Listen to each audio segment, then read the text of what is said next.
Hello, my name is Bailey Kane. I'm a student at Queen Creek High School, and I am so glad you're interested in my capstone project, Sunsick. Sunsick is a completely original composition for a concert band inspired by the Arizona deserts that I've spent my whole life in. The piece follows the day-to-night transition of the desert as blistering midday temperatures render the desert a lifeless, barren wasteland. As the sun goes down and the temperature drops, desert creatures come out and the desert blooms into life. And they go about their business under the cover of dark before the sun rises again and they're forced back into hiding. The piece is meant to convey a feeling of drunken jubilation, desert wildlife carousing and getting into mischief before being forced back into hiding.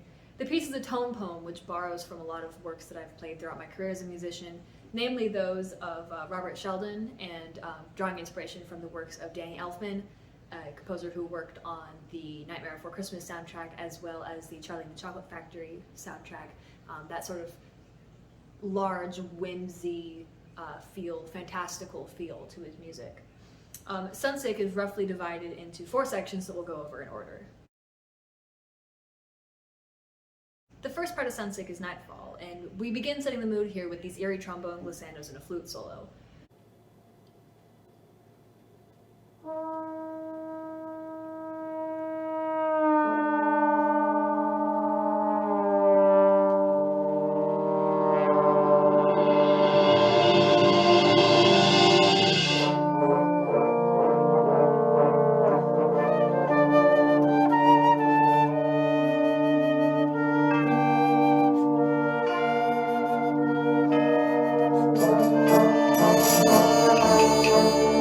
While our key signature reads B-flat major, this first part is actually written in D Phrygian, as is most of the tune.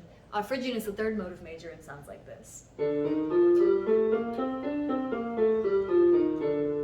It evokes this peculiar dark tone. It has a sort of Latin feel to it. The Phrygian scale is often used in flamenco music. Phrygian is an easily identifiable tool we can use to help set this oral landscape we have going on here. What sets Phrygian apart from the natural minor scale is this half step we have here between the 1st and 2nd scale degrees, which allows for some pretty interesting interval relationships between the 1st, 2nd, 5th, and 6th scale degrees. While the 1st and the 5th, and the 2nd and the 6th, form these nice, open, consonant sounding intervals. When we switch it up a little bit and we play the 2nd and the 5th, we get this unpleasant, crunchy sound called the tritone. And when we play the 1st and the 6th, we get this kind of somber, mellow, unsettled sounding interval called the minor 6th. These intervals, the perfect 5th, the tritone, and the minor 6th, form the backbone of a lot of the melodies that you hear throughout Sunsick. One more element of this intro that's unique is this bowed vibraphone sound we have going on. We have some low marimba rolls going on in the background and these little chromatic interjections by the woodwinds, but the bowed vibraphone is another unconventional sound that just screams eerie to the audience. Here's a clip of one now.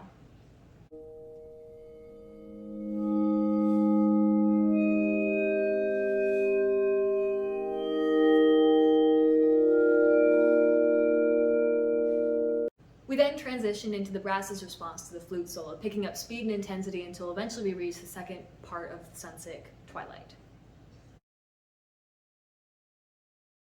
Suddenly, we're in 3/4. The horns and euphonium play this almost D.S.E. Rye quote.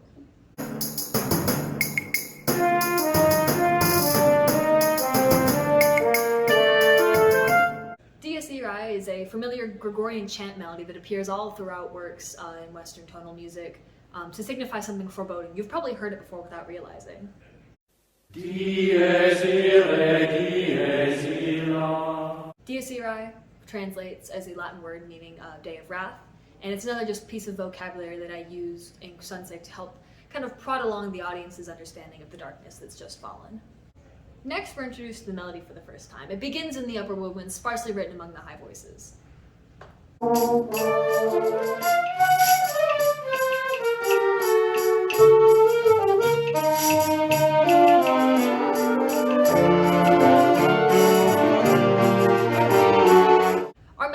This kind of odd lilt to it, emphasizing the weak beats. In 3/4, there really is only one strong beat, being the downbeat. 1, 2, 3, 1, 2, 3, 1, 2, 3. Putting the emphasis on any other beat, 1, 2, 3, 1, 2, 3, 1, 2, 3, or 1, 2, 3, 1, 2, 3, 1, 2, 3. kind of gives the melody this kind of off-kilter feel to it. And in Sunsick, we do actually emphasize beat 2 in 3/4 quite a bit. So it gives this kind of weird off-kilter feel that's somewhat uncomfortable, but as, again, repetition legitimizes, and as the melody repeats throughout the song, it becomes more comfortable to listen to. To add to the metric confusion, as this melody is passed around through the ensemble, we encounter 5-bar phrases and brief changes to 4/4. The percussion groove remains solid underneath all of these odd changes to kind of hold them together. Take a listen now.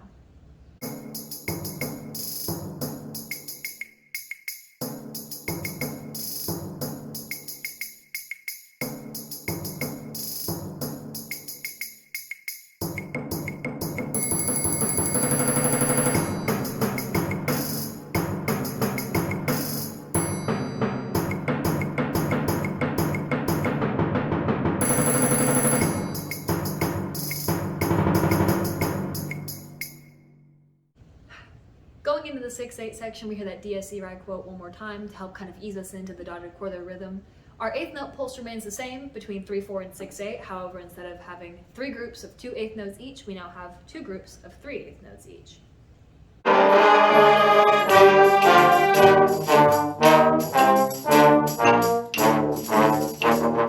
Again, with the metric irregularities, beat 2 tends to get accented throughout this section, and we have 1 bar of 9/8, giving us 1 extra pulse at the end of this section.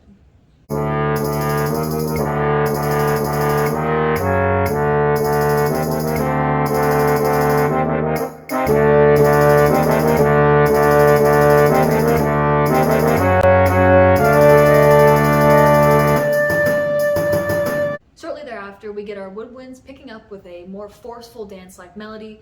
The brass briefly interrupts them, but the woodwinds snap back with more fervor and carries into the 5/4 section. The 5/4 section briefly reinstates the main melody.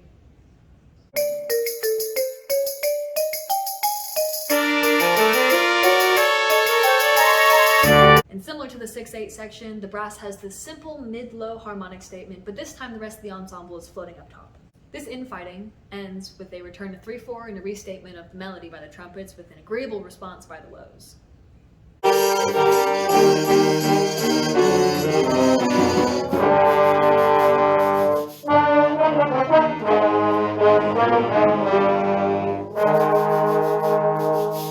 The melody sounds different here. It's because we've modulated to G minor through the use of harmony and fourths during that 5/4 section we talked about earlier.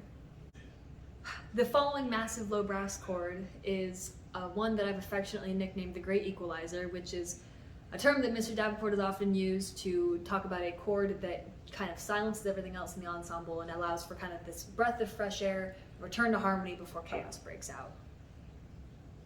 At measure 140, every instrument is trying to make their statement. We're back in D Phrygian now after a brief excursion to G minor.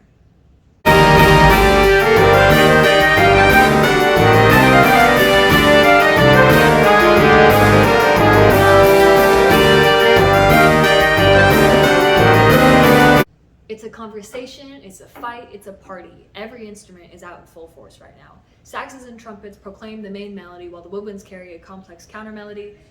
Low brass offers an imitation of the melody, sans its bells and whistles. Each component complements one another, and it still allows for a full picture to be viewable, honoring the individual parts. Writing this section was technically very challenging, and I have tried to achieve a delicate balance of order and chaos. At the very end, I've inserted a seemingly random bar of 9/8.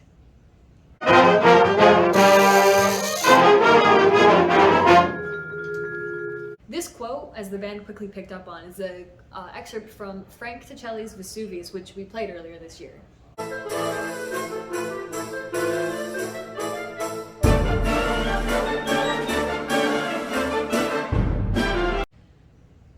Coincidentally enough, Vesuvius was also written in D Phrygian. I spent a lot of time combing through it for harmonic ideas to incorporate in the Sunsick. Just another Easter egg to take us into the next section. In this next part, we have a very sudden drop in intensity. The piece could have very well been over here, but the vibraphone rolls an F minor triad.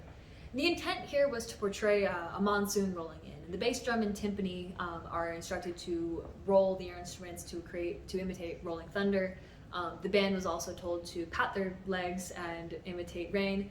This was a trick that I learned from Stephen Renicki's Into the Raging River, a piece we played my sophomore year.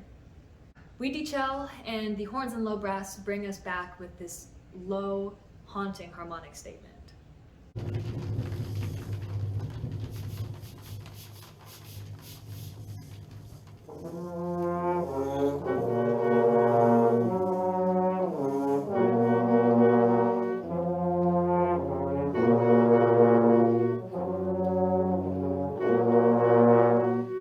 Here we're vaguely in F minor, floating kind of uncertainly between the 1, the 4, and the 2 chords. I say vaguely because we end up borrowing a lot of harmonic progressions from D flat major, and so for right now the tonal center is kind of ambiguous. The woodwinds then take us up with some arpeggios, and the trumpet melody comes in, landing on D flat and establishing D flat major. The band below, however, the harmony still remains on a 6 chord, so you get this kind of unfinished longing feeling.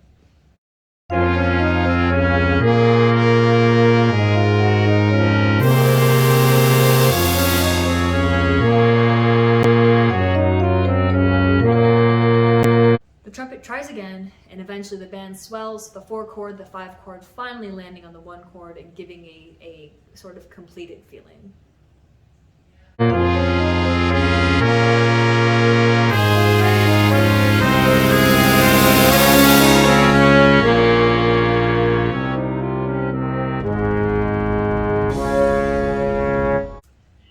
Finally, at the end of this section, the horns take us out with a beautiful cadence that I ripped directly from the Hymn of Axiom by Vienna Tang, which was my sophomore year marching ballad. I had a solo during this section, and the piece is incredibly sentimental to me. So again, is another one of those musical quotes that I just added in.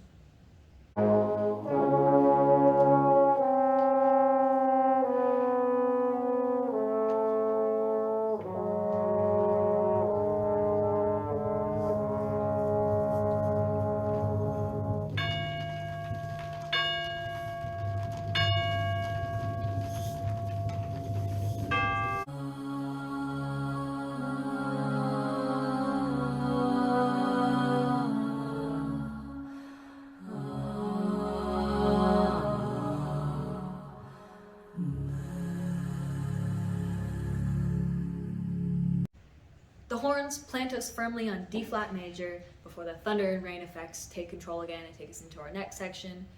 This ballad portion I actually cranked out in just one day, and I'm rather happy with its simplicity. I think it's just beautiful and encapsulates exactly what I was going for this middle section. Before we return to melodic development, we're rerouted through this little Tom's interlude. This was definitely one of my more risky decisions when writing Sunsick, as this is actually directly inspired by the intro to Time by Pink Floyd.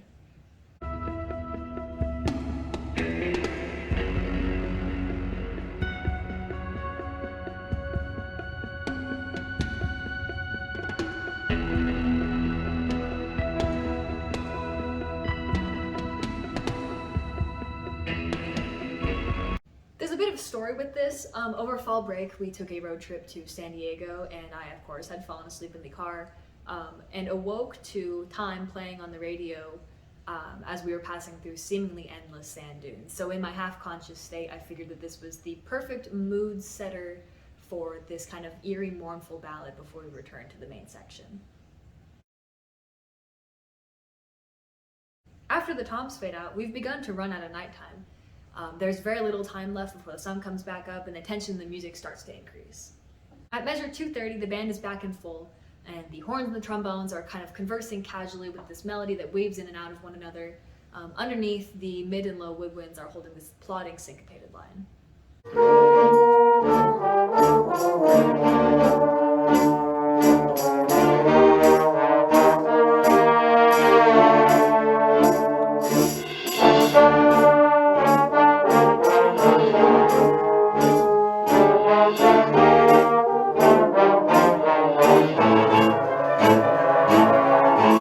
With a sudden increase in tension led by our woodwinds, we're back in 3/4, and we hear a brief reinstatement of the melody before we're hit with this.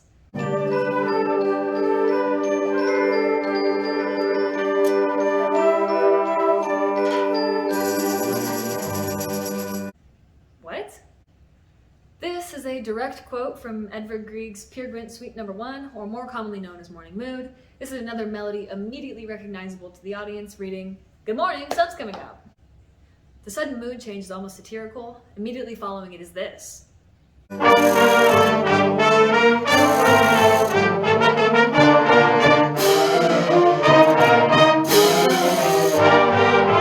We've twisted our Peer Gynt motif from G major, which we're used to hearing it in, back into G minor, which is where the rest of the piece, rest of Sunsick, tends to fall.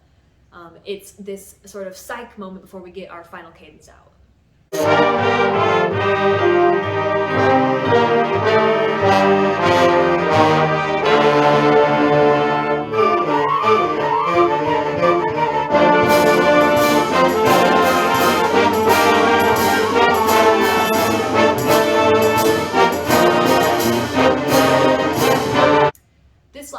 The form of this last section was inspired by Morning, Noon, and Night in Vienna by Franz von Soup.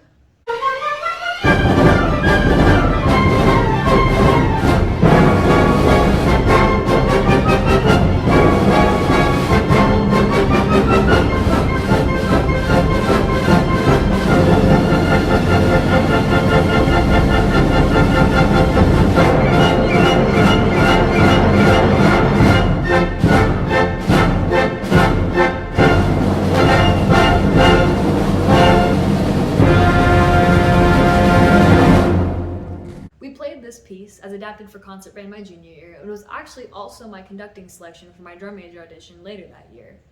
This breakneck dash to the end not only serves as the cap on the piece, but also a nod to the very work that propelled me into conducting in the first place. With a flurry of woodwinds over the top, we get an augmented, meaning rhythmically expanded, restatement of the melody by the brass. Again, the lows run the motor, and texturally we're in a similar environment as we were during the Twilight section. Once again, it's chaos, exuberant chaos, and every voice is now giving their final farewell to the night that did them well. One final harmonic note.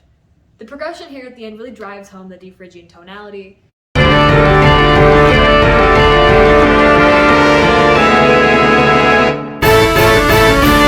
We have a D minor chord, B flat major, E7, A major, and finally D minor once more. In D Phrygian, that's your minor 1, major 6, major 2, 7, 5, and 1. Where's that 2-7 coming from? E major isn't in the key at all. That 2-7 is actually serving as the 5-7 and 5 chord, which then leads us into the 5 chord, which respectively leads us into the 1 chord once more. E major is the dominant of A major, and A major is the dominant of D minor. So we have this kind of prolonged cascade here leading us back down to the 1 chord, which just is a major release of tension for the outro. The whole band here hits unison 4 marcato quarter notes, and the chime continues to ring, concluding Sunsick.